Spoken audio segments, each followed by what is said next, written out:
नमस्कार दोस्तों, मैं हूं संदीप बिश्नोई और आप देख रहे हैं मेरा शो जानोगे तभी तो मानोगे। दोस्तों, आज हम जो बात करने वाले हैं बिश्नोई समाज में जो ये पाखंड फैल रहा है उसके ऊपर। दोस्तों, बिश्नोई समाज में ये जो खींचातान चल रही है, सबसे पहले तो एक बात देखने में आ रही है कि मुद्दा चाहे कोई भी हो, किसी भी बात से रिलेटेड कोई मुद्दा हो, तो ना तो उसको कोई समझ रहा है और ना ही उसको समझने का प्रयास कर रहे हैं। अपने स्वामी के प्रति इतने वफादार हैं लोग कि बिना तथ्य जाने सामने वाले को गलत ठहराने में कोई भी कसर नहीं छोड़ रहे हैं। काश वो इतनी जो स्वामी भक्ति है वो गुरु जमवाणी के प्रति अगर रखते तो बहुत अच्छा होता। हालांकि ऐसे लोगों की तादाद बहुत कम है। मेरी जो वीडियोस में मैं जो बात कर रहा था उनमें अकॉर्डिंग देखते हैं तो 95% तो जो है वो तथ्यों को समझ रहे हैं, लेकिन 5% ऐसे हैं जो कि ऐसा स्वामी भक्ति के एवज में कर रहे हैं। तो दोस्तों, मैंने जैसे पहले ही कहा था कि बिश्नोई समाज में अच्छे साधु संत की कोई कमी नहीं है और वह लगातार पाखंड के खिलाफ बोल भी रहे हैं। परंतु कुछ एक संत ऐसे भी हैं जो निरंतर बिश्नोई समाज की जड़ें खोदने में लगे हुए हैं।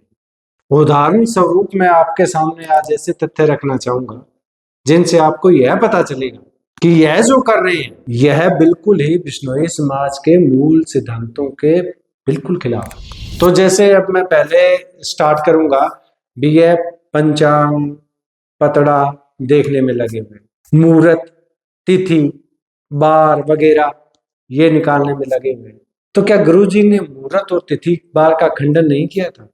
उनके हिसाब से हर दिन मुहूर्त नहीं है, हर टाइम मुहूर्त नहीं है, फिर ये उनकी क्यों अवहेलना कर रहे हैं? उसके बाद आती है कि जैसे कोई घर में प्रवेश करना हो या इत्यादि किसी चीज के अंदर को जो भी कोई कार्य करने हो तो उनके लिए यह घर प्रवेश का टाइम बताते हैं, मुहूर्त बताते हैं। अगर कोई नई चीज लानी हो या कोई नया काम करना हो तो श्राद्ध पंचक चल रहे हैं नहीं चल रहे हैं उनका वर्णन भी करते हैं, उनका ज्ञान भी देते हैं कि इस टाइम में ये काम करना चाहिए ये नहीं। डोरा ताबीज भूत प्रेत का इलाज भी करना आरंभ कर दिया है। और एक जो सबसे बड़ी दिक्कत है, बिश्नोई मंदिर के इर्द गिर्द समाधियों का प्रचलन बढ़ रहा है।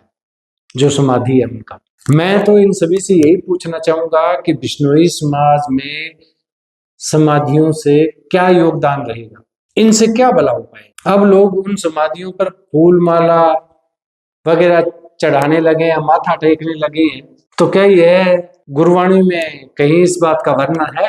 क्या इन पर माथा टेकने से पीर प्रथा का या मजार प्रथा का आरंभ नहीं हो रहा है? ये ऐसा क्यों हो रहा है? जब कई बार इस विषय पर प्रश्न भी किया जाता है तो साधु संतों की तरफ से एक ही जवाब दिया जाता है कि ये हमारे गुरु हैं, हम तो समाधि बनाएंगे, आप मत चढ़ाओ फूल माला। कौन कहता है कि तुम्हें आप इस पे फूल माला चढ़ाओ? तो मैं इन सभी से यही पूछना चाहूंगा कि समाधियों का जो प्रचलन है वो अब ही क्यों आया है? इससे पहले क्या गुरु नहीं हुए थे? क्या उन्होंने समाधि नहीं ली थी? फिर उनकी समाधियां कहाँ हैं? इस तरह तो आने वाले टाइम में बिश्नोई मंदिर और इन उसके इर्द गिर्द तो समाधियां ही समाधियां हो जाएंगी, क्योंकि आजकल एक मंदिर में 5-7 साधु तो होते ही हैं। फिर तो कुछ एक सालों में मंदिर के नजदीक तो शमशान घाट ही बन जाएगा। क्या ये मैं गलत कह रहा हूँ? ऐसा नहीं हो रहा है? आप ही बताइए।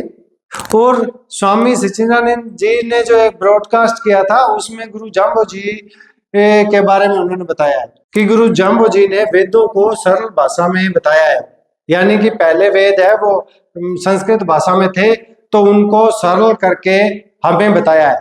तो उनके कहे मुताबिक तो गुरु जाम्बो जी अनुवादक थे, यानी कि ट्रांसलेट किया है, ट्रांसलेटर थे वो। तो वेदों को उन्होंने ट्रांसलेट करके हमें बताया है। तो क्या आप सभी को यही लगता है कि गुरु जाम्बो जी हैं वो सिर्फ अनुवादक ही थे? आप अपने घर में देख लीजिएगा, हमारे पास जो 20-30 साल पुराना गुटखा है और आज का गुटखा है उसका मिलान करके देखिएगा, वो एक दूसरे से मिलान नहीं खाते। यहाँ तक कि उनमें से पूरी की पूरी पंक्तियां पैराग्राफ ही बदल दिए गए और अपने हिसाब से ही गुरबाणी को तोड़ मरोड़ कर पेश कर दिया गया, लिख दिया गया। और उसी अपने लिखे हुए को ही शब्दार्थ के रूप में गुरुवाणी को अपने हिसाब से संशोधित कर दिया और उसका शब्दार्थ कर रहे हैं। क्या गुरुवाणी को अपने हिसाब से संशोधित करना उचित है? आप बताइए। हालांकि मैं व्याख्या के पक्ष में हूं कि व्याख्या होनी चाहिए, मैं उसके खिलाफत में नहीं हूं, लेकिन अलग अलग विद्वानों के द्वारा अपने हिसाब से व्याख्या कर सकते हैं, परंतु मूल वाणी के साथ छेड़छाड़ कहां तक जायज है। जमवाणी साहित्य अकादमी बिश्नोई समाज में बनी तो हुई है, पर वह अभी तक नाम मात्र का काम कर रही है। जमवाणी पर हो रही व्याख्या पर ना तो वो कोई नजर रख रही है, ना जायजा लिया जा रहा है, ना ही इसके खिलाफ कोई नियम बनाए जा रहे हैं, और ना ही जो तोड़ मरोड़ के पेश कर रहे हैं उनके खिलाफ कोई कार्रवाई कर रही है। जिसके जो मन में आ रहा है वह खुद ही सर्वश्रेष्ठ खुद को साबित करके छाप रहा है और समाज में उसके संस्करण बांट भी रहा है। क्या इस पर कोई चर्चा नहीं होनी चाहिए? अब देखिए, अलग अलग संतों के पास आचार्य जैसी उपाधियों का वर्णन करते हैं वो, और खुद को श्रेष्ठ बताने की होड़ लगी हुई है। मैं उनसे पूछना चाहता हूं कि आचार्य और अन्य जो उपाधियां हैं उनके पास, ये तो उनको संस्कृत भाषा के ज्ञान को दर्शाती है, तो इसका जमवाणी से कोई लेना देना नहीं है, क्योंकि जमवाणी राजस्थानी लोक भाषा में बोली गई है और इस वाणी को पढ़ने के लिए राजस्थानी लोक भाषा का ज्ञान होना अति आवश्यक है। संस्कृत और सनातन धर्म का ज्ञान आचार्यों को ज्यादा हो सकता है, लेकिन जमवाणी का नहीं। राजस्थानी लोक भाषा है जिसमें मिले जुले शब्द हो जाते हैं, जिनका राजस्थानी भाषा में अलग अर्थ होता है, लेकिन हिंदी और संस्कृत में अलग अर्थ होता है, जो हमारे आम बोलचाल में शब्द होते हैं उनके हिसाब से। तो ये लोग क्या करते हैं, उनको शब्दों का रेफरेंस देते हुए मूल जमवाणी के साथ खिलवाड़ करना प्रारंभ कर दिया है। मेरी बात आप सभी को थोड़ी सी कड़वी लग सकती है, परंतु क्या ये सत्य नहीं है? यहाँ तक कि भजनों को भी नवीनता के नाम पर कुछ अलग ही पेश किया जा रहा है। जैसे एक भजन अभी भी प्रचलन में, तेरे इश्क में प्यारे बदनाम हो चुका हूं। क्या भाई, ये कौन सा इश्क है जिसमें बदनाम हो गए हो? परमात्मा के साथ प्रेम में तो कोई बदनाम नहीं होता। तो नवीनता के नाम पर ये क्या फूटता है? ये किस तरह का भजन है भाई? आप लोग बताइए। इस तरह ये भजन नहीं, ये गाने हैं जनाब। आपको अगर संगीत से प्रेम है तो गाने गाइए, कौन रोक रहा है? लेकिन भजन को बिश्नोई समाज में भजन की ही बाणे ताने माने में रहने देना। बिश्नोई धर्म बहुत ही सरल है। इसका एकमात्र उद्देश्य है अपने हाथों से काम करो और हृदय में विष्णु का नाम जपो, परंतु इसको जबरदस्ती जटिल बनाया जा रहा है। यह कहना है, यह करना है जी, यह नहीं करना है जी, इस वक्त करना है जी, इस वक्त नहीं करना है जी, ऐसे करना है जी, ऐसे नहीं करना है जी, जैसे अनेकों नियम बताए जा रहे हैं बिश्नोई समाज में।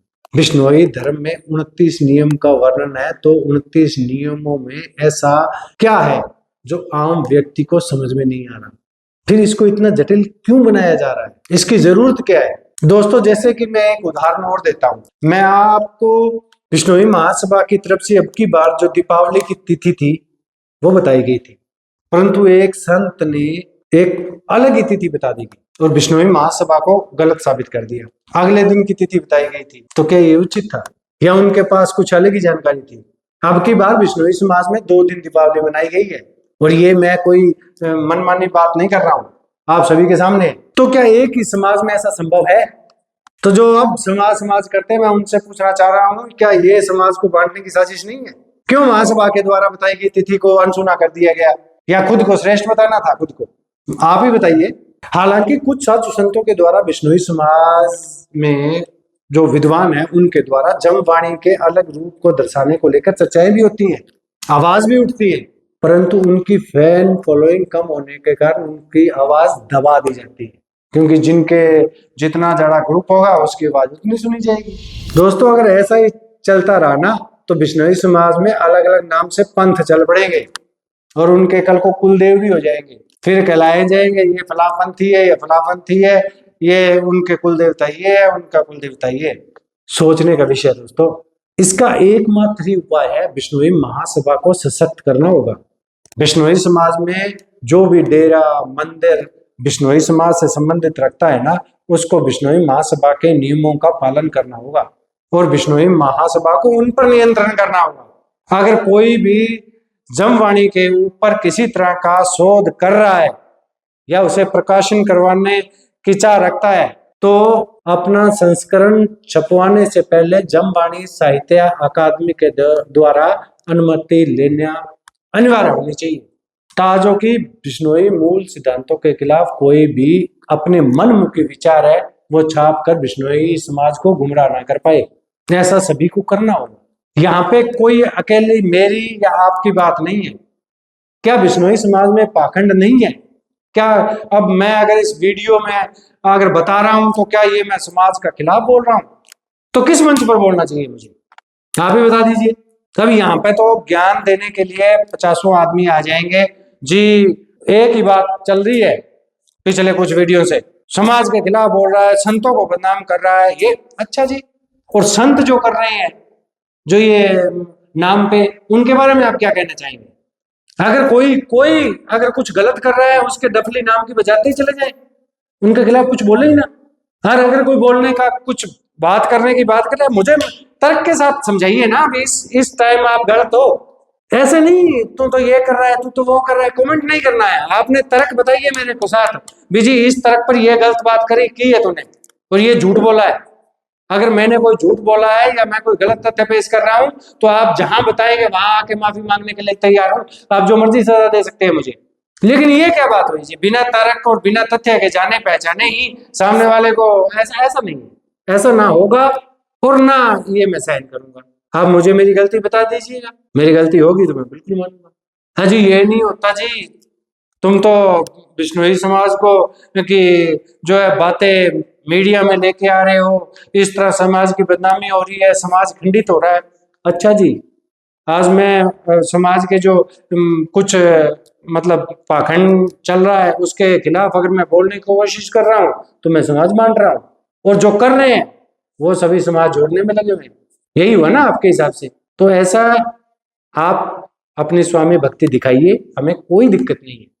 धीरे धीरे ये चीजें तो आपके समझ में आ ही जाएंगी, आज नहीं तो कल आ जाएंगी, क्या दिक्कत है इसमें? मैं तो जमवाणी के मूल सिद्धांतों की बात कर रहा हूँ, बस सिंपल सा। और दोस्तों, आप सभी को क्या लगता है, क्या ये सब बिश्नोई समाज में नहीं हो रहा है?